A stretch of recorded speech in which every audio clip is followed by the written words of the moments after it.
Pinuntirya ng mga magnanakaw ang isang tindahan ng alahas sa Davao City at sanglaan sa Pasay. Nagbabalik si Katrina Son.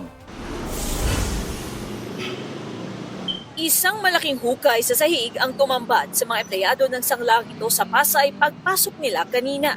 At nadiskubre rin nilang nalimas ang aabot sa 1 milyong piso na halaga ng alahas, pati pera sa kaha na 90,000 pesos.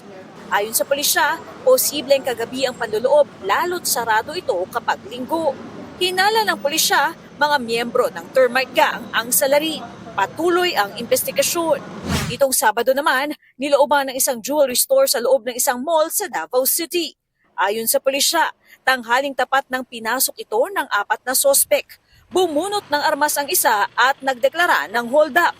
Tinangay ang mga mamahaling alahas bago tumakas. Tinutugis na sila.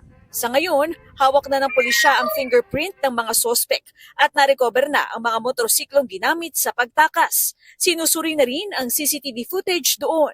Kinukunan pa ng pahayag ang may-ari ng jewelry store. Katrina Son, GMA News.